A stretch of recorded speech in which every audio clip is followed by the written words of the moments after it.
Hey, shalom everyone. This is Amir, and this is breaking news from Galilee, from Israel.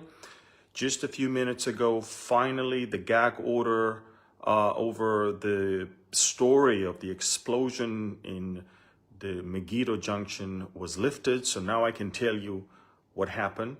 Listen to me, please. Press the share button, because I don't know how many of you will be able to hear it because of all the censorship that is going on here. Please, if you can, press the share button. Breaking news. Let me explain to you the severity of what happened in northern Israel, what I have to deal with personally, because I've been aware of the situation for a few days, and there was no way for me to speak with anyone about it. The gag order was very, very strict, and then myself, I live not far from Megido, which is where the explosion took place a couple days ago. So, but let me, first of all, if you can share this right now, later on I'm going to put it on YouTube, and if you can share it on YouTube, please, that would also help a lot. So breaking news, and I will not exaggerate if I say that a war with Lebanon nearly broke out in the last few days. Now let me take you all the way through the details, okay? So again, breaking news. A Lebanese terrorist, most likely Hezbollah, trained by Hezbollah, sent by Hezbollah, crossed the border either Saturday night or early hours of Sunday morning, made his way all the way to the Megido junction. It's a very central junction, Route 65, in the morning hours, very, very, very busy, tons of cars. He brought with him, now we don't know if he brought it from Lebanon or it waited for him in Israel, which is one of the major issues here, an explosive that could have killed hundreds of people. And what happened is, from reasons we don't know, I mean, I know it is a miracle. It is a miracle. The device, the explosive, exploded when the junction was actually empty, and it actually hurt, and it hurt a car 3 lanes on the other side. The blast was so big, and it was so big that actually it wounded severely an Israeli Arab who was driving in his car 3 lanes away. Now you can imagine if that explosion would have happened next to a car that was driving right next to it, or a bus loaded with children or soldiers or whatever, we would be counting hundreds of dead people, at least 100, because this is a very busy junction. I think that what was in their mind was to detonate it when there's a big traffic jam there, and it would have caused, several cars to just go up in the air. Okay, so from unexplained reasons, which I believe amazing miracle, and by the way, a series of miracles is taking place all across Israel in the last few days. I don't even know how to explain that to you. But that terrorist later on stopped the car. We don't know if it was someone who worked with him or someone that he just stopped, and traveled all the way back towards the Lebanese border while he was not only armed, but wearing explosive belt, suicide belt. I think that within the hours between the explosion and his escape, the Israeli Secret Service understood 2 things. This explosive is something that Hezbollah has its fingerprints on, and this terrorist must have crossed from Lebanon, and we think we know how he's going to try to get back to Lebanon. Special forces waited for him and seeing that he is wearing an explosive belt, they shot a bullet into his head and killed him on the spot. Was silent on the Lebanese side, because this is what we call almost a casus belli, a good enough reason to go to war. Hezbollah's name was not mentioned, but everybody knows that Hezbollah is behind it. Everybody knows Hassan Nasrallah was definitely aware of all of this.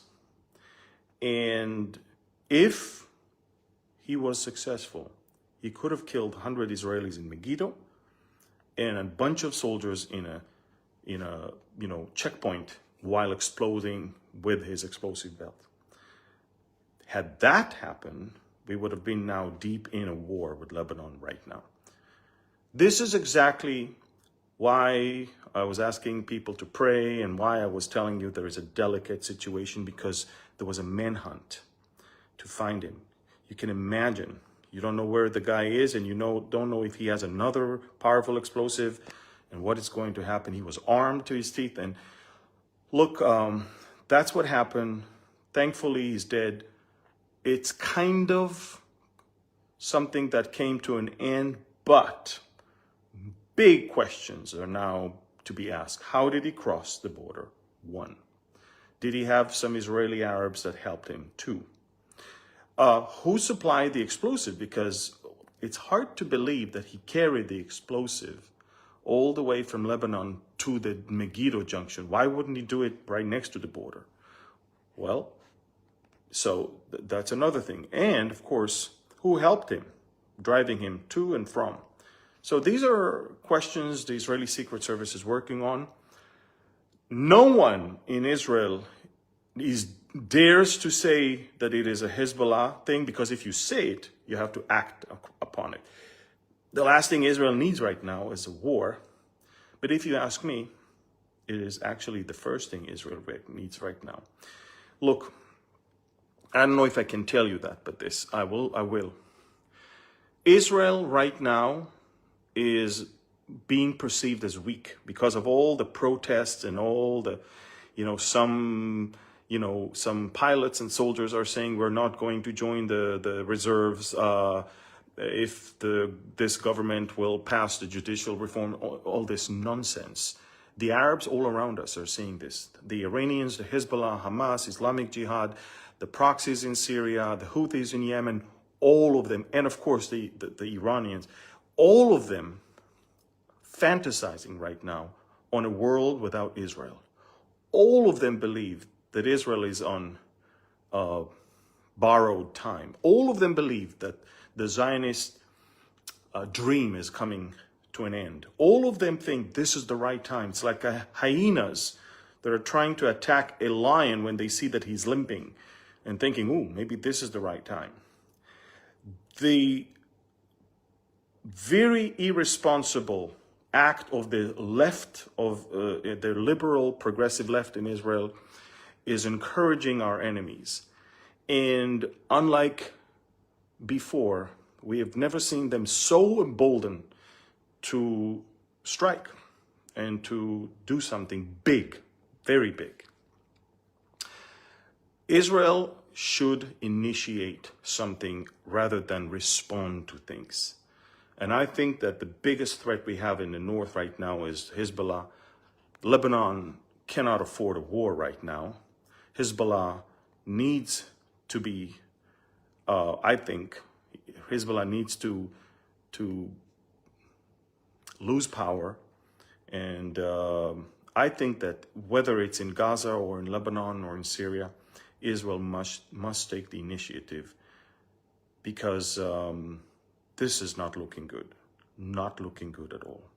Again, almost a war with Lebanon in the last few days, following the massive explosion in the Megido junction, the infiltration of a Lebanese terrorist, most likely Hezbollah, the use of a huge explosive that could have killed tons of Israelis, and thankfully, miraculously didn't. And the fact that we caught him on his way back to Lebanon wearing a suicide belt, and only a bullet in his head stopped him from actually detonating that as well. Big miracle. This is not the first miracle this week. And in fact, in the last 3-4 weeks, I'm not at liberty to tell you, but in the last 3-4 weeks, Israel experienced maybe, 6-7 big miracles. Someone on TV just said that maybe some leftists will not join the military, but God was drafted and he's working. He is now in the Israeli military because there is no logical explanation to the number of miracles that took place in Israel in the last few weeks. No logical explanation. I don't need, as a man of faith, I don't need logical explanation at all. I have the big explanation. He that keepeth Israel neither slumbers nor sleep. We know that. But everybody all around, they're like, wow, what's next? What's going on? So I want to tell you something, folks. The power of prayer. Keep praying for Israel more than ever before. This is a country on the verge of a war that might be on several fronts at the same time. And more than ever before, please pray the Israeli public will get back to its senses and that there will be a greater sense of unity here. Because everybody knows there has to be a judicial reform. Everyone knows that. The question is, can we find a common ground?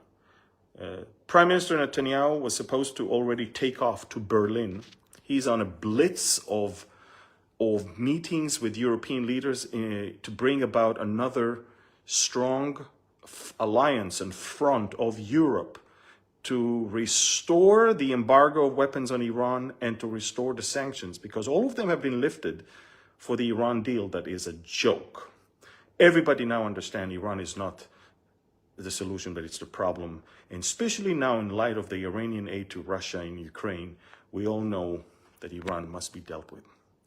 So, Netanyahu was in Paris, he was in